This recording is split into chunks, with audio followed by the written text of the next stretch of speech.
Welcome to the session on accountability. My name is Ashraf Ghani. I'm chair of the transition in Afghanistan, preparing the country for 2014 international troop withdrawal, and chairman of the Institute for State Effectiveness. Our focus is on accountability. The context is a global crisis of accountability. And what I'm going to do is to ask each of our panelists 2 questions in succession. Each panelist will have 5 minutes to answer each of the questions. That will bring us to a total of 45 minutes. In the second half, we'll open up to you, the audience, but for questions. So each question should be a maximum of 2 minutes to allow for maximum interaction so that there are not long commentaries. With that introduction, let me begin, with your permission, Mr. Prime Minister, to start from the right and just go on. Mr. Zubi, you have been a leader of the youth and simultaneously been in government. How do you convince the youth that establishing accountability systems takes time, and how, as a government minister, are you able to fulfill a mandate or fail to fulfill a mandate vis-a-vis your core constituency? First of all, thank you very much. My name is Ahmed. I'm a global shaper. This is a new initiative that has been launched this year for the WEF. Essentially, they picked youth that are capable, that they thought are capable of representing their cities, their hubs, in order to, recognize the role that they play. Because the Young Global Leader initiative, which is great, it doesn't take into account the 20 to 30-year-olds who are, as we've seen, been the drivers of change in this region through the Arab Spring. Now, I also work at the Jordan Investment Board. It's a government investment promotion agency, but I'd rather not talk about that for now. As a youth, talking from my experience in my country and the government that we've seen, the perception is extremely negative of accountability and transparency. There is no trust. It's gone. And this is a reality. They have failed to address the needs of the youth. Things have been going on as if, you'll never be brought to question over your actions. You'll never be held accountable. Even though on paper we have laws and we have rules and we have institutions that are supposed to take care of that. So personally, as a 27-year-old, when I look at a statement by a minister or any government official, I take it with a grain of salt. Now, what can we do to address that? What can we do to change that? I think government officials need to get with the times, and they need to realize that, people, that youth, they're not stupid, they're not less intelligent than anybody else. We can get the right information about anything that happens. Just before this session, I was talking to a fellow gentleman from the UK, a reporter, and we were talking about how, you would read the newspapers, the official newspapers, just to figure out what the minister has to say today. And then I would go online and go to all those sites, or Facebook or Twitter or MySpace, and then get the real news. And, literally get the dirt on what happened in X place today. Why did this guy get fired or hired? And it's really necessary to respect our intelligence and no longer assume that just by saying something and me not challenging it, that I believe it or that I accept it. And I guess I'll stop there for now and give some chance. Thank you. Sir, to a large extent lies in some of what you said in your own introductory remarks.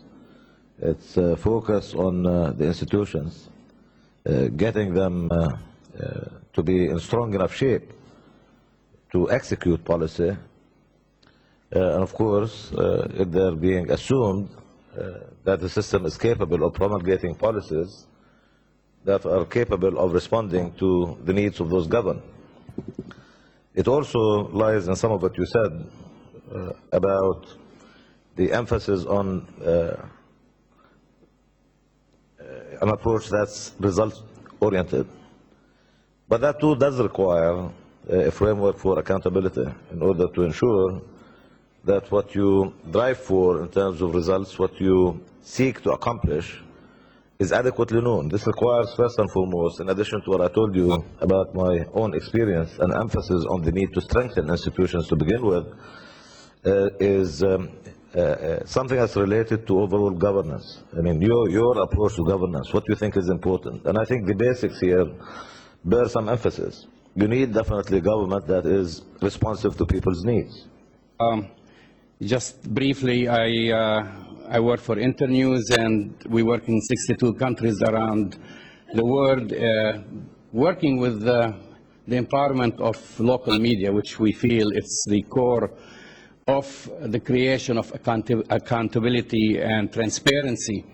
Now, I mean, you said something very important. I mean, it goes back to the basis of the core of reporting. I mean, what is the core of reporting?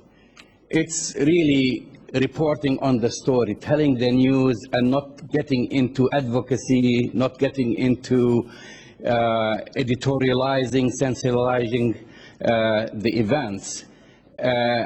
And the most important thing, how do we get to this point, is really, I mean, it's a two-way street. On one hand, you want the media to be the watchdog, the enforcer of accountability, the enforcer of transparency. At the same time, you want a professional media, and this is the most important thing.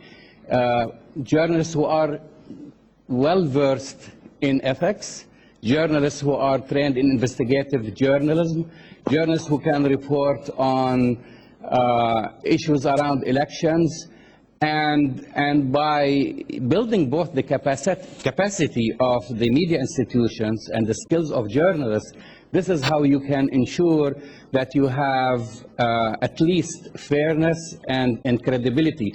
And the credibility issue is the most important issue when we get to that point. And why is that?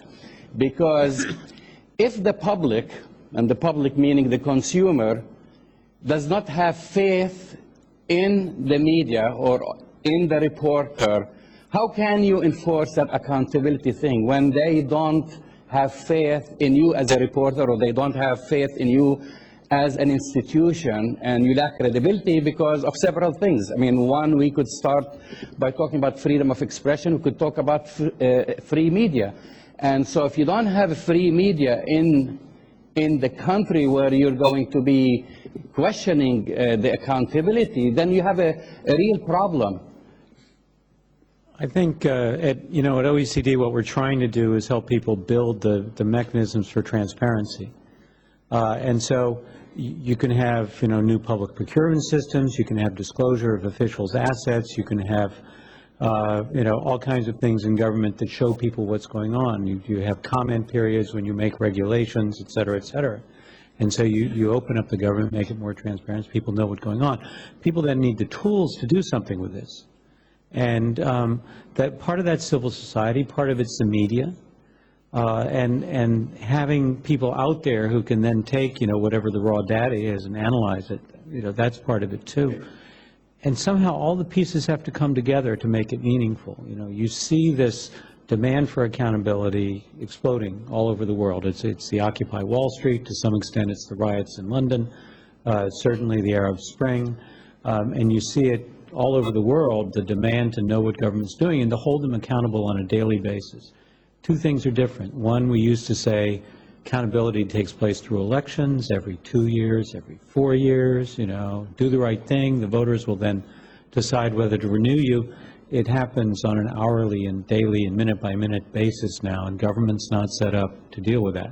An interlocutor, despite our attempts, that is missing on this panel is the private sector. So let me ask you, Mr. El-Zubi, you've shown your disenchantment with government, despite being a leader in the government. how do you see the role of the private sector in its contribution? Are we building the right market institutions in this part of the world, or is the market institution itself an area where there are significant issues of accountability also? See,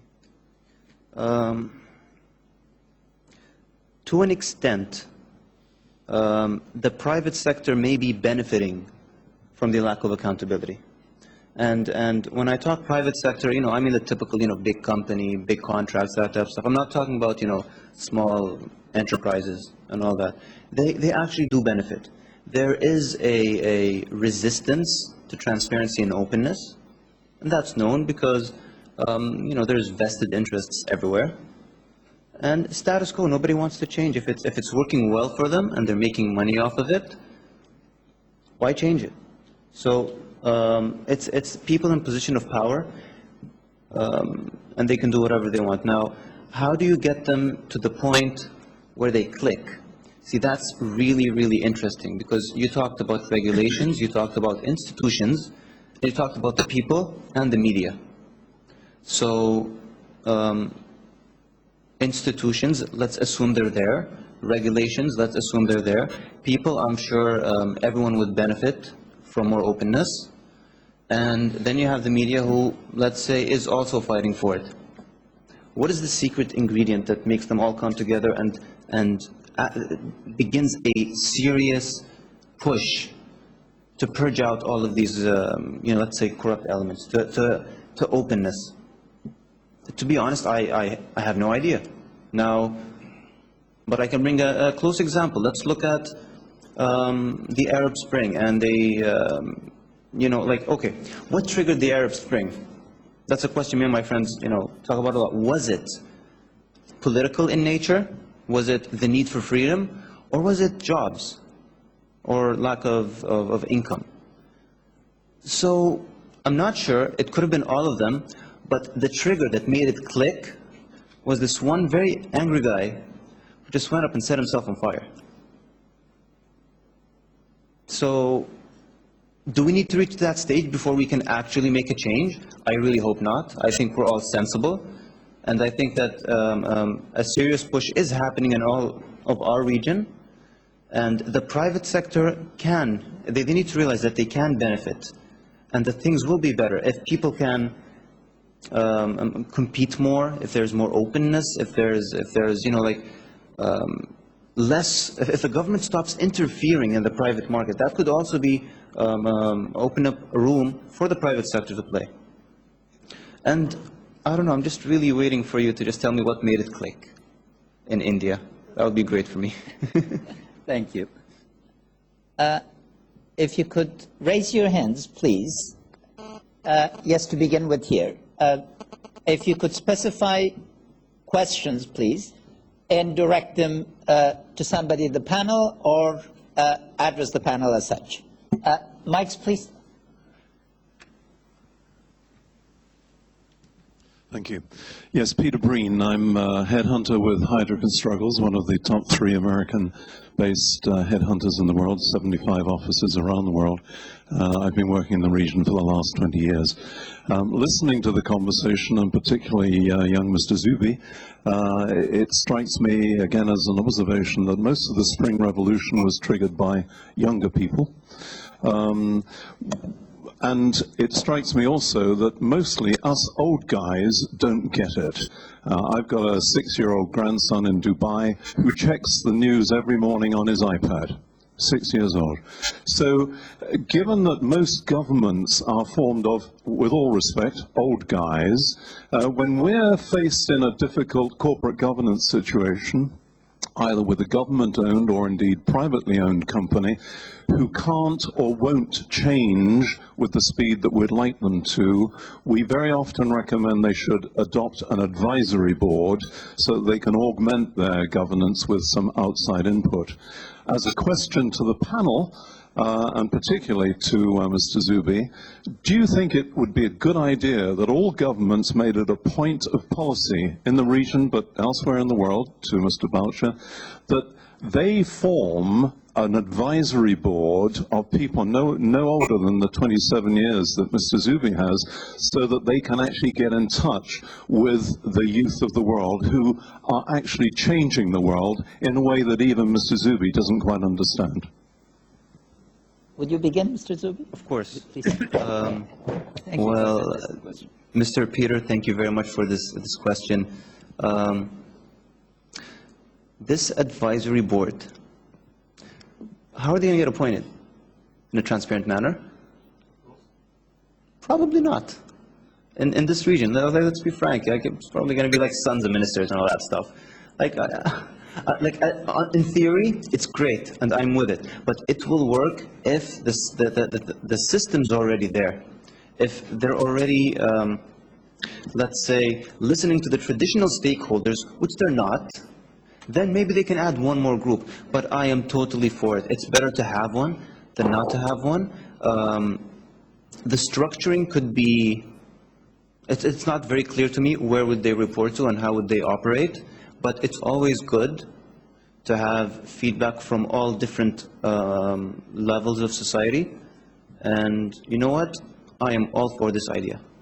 A couple of months after, when the Prime Minister, then Ghannouchi, also resigned, someone did statistics or observation about the remaining ministers and came up with the average age at 67 and a half.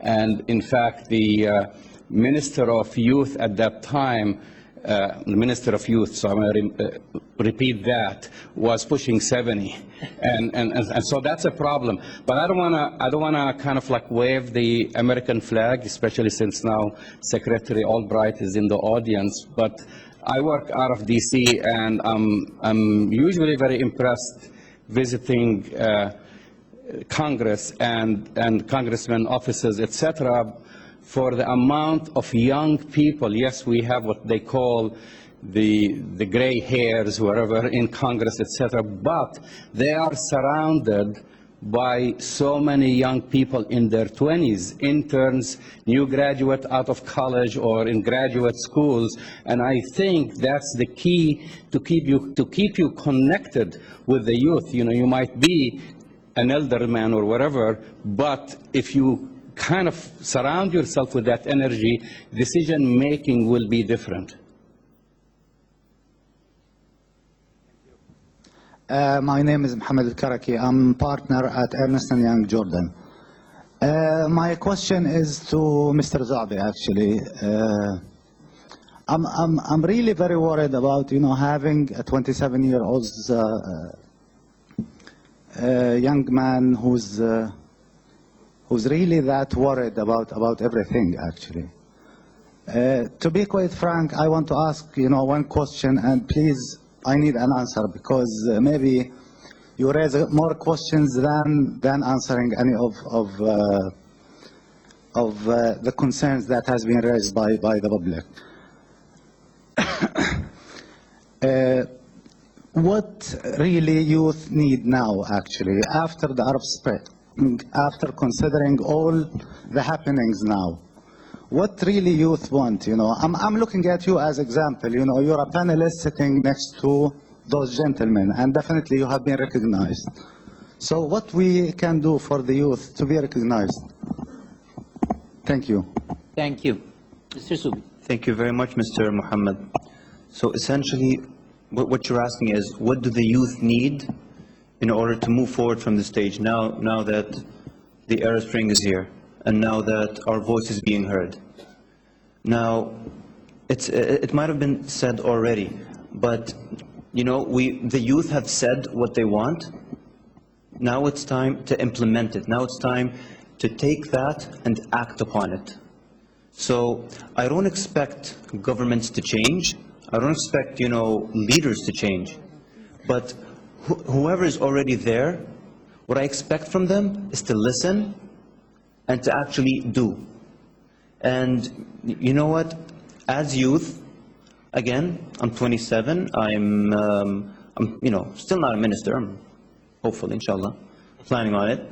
But the point is, when I get there, I can do it. Right now, I'm out of the system, I'm out of the loop, and please do not consider me as a government employee. I'm talking on behalf of the thousands upon thousands of middle class and lower class citizens across the region. They literally can't do anything other than complain. And it's only now that people have begun to listen to them because their complaints have actually made changes. Now, don't expect them, okay, okay, so they did the first half of the formula. Don't expect them to even carry it. They're not going to overthrow a regime and bring their own regime and start, making rules and regulations. There's still responsibility for our seniors, those who are more experienced.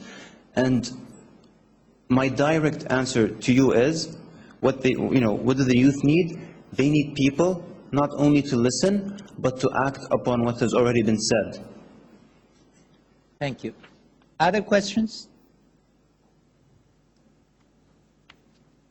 Yes, please, over there. Mr. Zubi, would you like to comment? Or? Sure. I'd like to talk a bit more about the, let's say, job creation issue, which is very, very important. Now, the problem that we're facing, and I'm talking this, again, out of my experience, it's that, let's look at a country like Jordan, where resources are limited, capital is limited. So in order to support growth, you always look to, foreign investment or even local investors, but generally, let's look at foreign investments. Why would I, as a country, try and attract foreign investment? I do that because I realize that foreign investors, they come, they bring with them best technologies, best practices, new business processes, and they're willing to, let's say, utilize the resources that I have, which in Jordan's case happens to be human capital. We have a lot of talented individuals, very highly educated relative to the region. All they need is an opportunity to apply themselves. And when, as a government, if I look at the situation, I realize that domestically I am incapable of providing jobs or funding for jobs, then I work on other things. I focus on training programs. I focus on educational reform. I focus on matching the output of universities to the demands of the market. Vocational training is a great thing. Okay. Also, try and focus on sectors that actually employ more people per dollar invested, like services, like tourism, as opposed to focusing on heavy industries. So there's a lot that can be done, and a lot of it, just falls under regulatory reform, changing a few laws here and there, making it easier for the foreign investor to enter. And I think as far as job creation, I agree with Richard, and I think we can definitely have quick, successive wins in that aspect. If I could make just one comment. The area of the world that really demonstrated that jobs could be created and system changes of large scale could happen was East Asia. In 1965, Gunnar Myrdal, who was then the world's expert on Asia, predicted that Singapore will blow up and implode because of its ethnic tensions and because of lack of resources. Of course, Singapore exploded to growth. But the story of East Asia is figuring out a model that works, in staying with it, in putting the coalitions of governance that makes the difficult choices. For instance, Singapore's policy from 1965 till now has been around two things: jobs and housing. They've upgraded this continuously over time, but the fundamentals have stayed in place. So the South Africa, by contrast, could not bring about that kind of internal alliance, particularly in terms of its cities.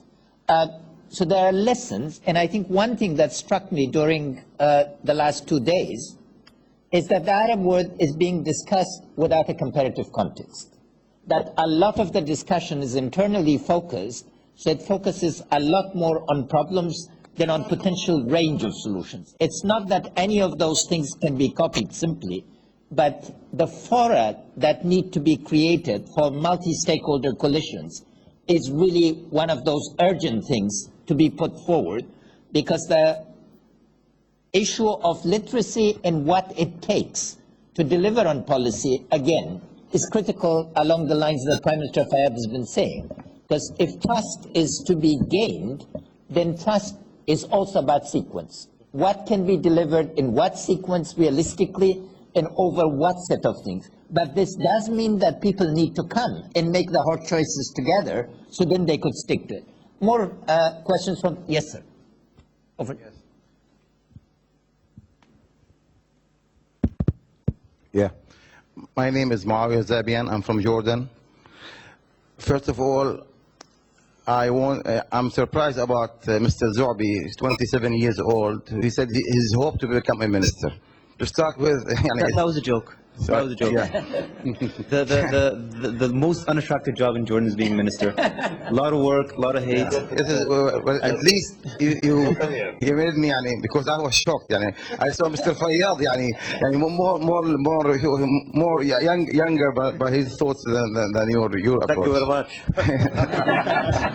Welcome, sir. About creating jobs and everything. This is not the government job. This is not the government people. This is not. It's not actually our whole obstacle in our region. All the businesses in the world, medium and lower size, which creates the jobs. And in our countries, if Stephen Jobs was living here, he would have been in jail now, bouncing checks. So actually, once you have your first chance, right? So having the laws which never forgive you for being an entrepreneur and trying the first time in your life, and then this will track you for another 15 years in your life in order to get rid of your first mistake. And of course, your relatives and everybody will always tell you, go get a job, so don't take risk, don't do. The question, please. Yeah, my question is very simple. The laws in the region, if you want to create jobs, the laws should forgive you for being an entrepreneur, and should forgive you for trying over and over again, because 95% of any startup business is a failure. So imagine what's happening now in all the powers, in all the powers. Sorry, I want to put a statement. In all the powers and our resources in Jordan is human resources. So if I always, put them in this dilemma, nobody would want but to be in a job or an NGO employee or somebody in the government or somebody in a foreign company, and also waiting for a foreign investment. So actually we can, the whole concept and the whole legal and the non-punishment of the entrepreneurs and everything should be embedded in our laws, in our and also and changing the jobs more than one time in your life. So a man who will put gasoline in your car can be a road. Repetitive. So are you finished, or because you're repeating now your main argument and we agree with you? Mansoor Khawaja. I'd just like to ask the comments from the distinguished panel. Can we say that the trial of ex-President Hosni Mubarak, the outcome will be set the precedent of the misusing of the accountability? Mr. Zubi, let's begin with you. What would the youth see in the trial of former President Mubarak? By trial, are you talking the actual trial or the whole ordeal of his ousting? Like the physical lawsuits against him? Well, to be honest, the whole Egyptian experience after, or at least what's going on now, and the continued protests, I don't know whether trying Hosni himself would have much significance other than just maybe making those who have been directly influenced by him slightly less angry.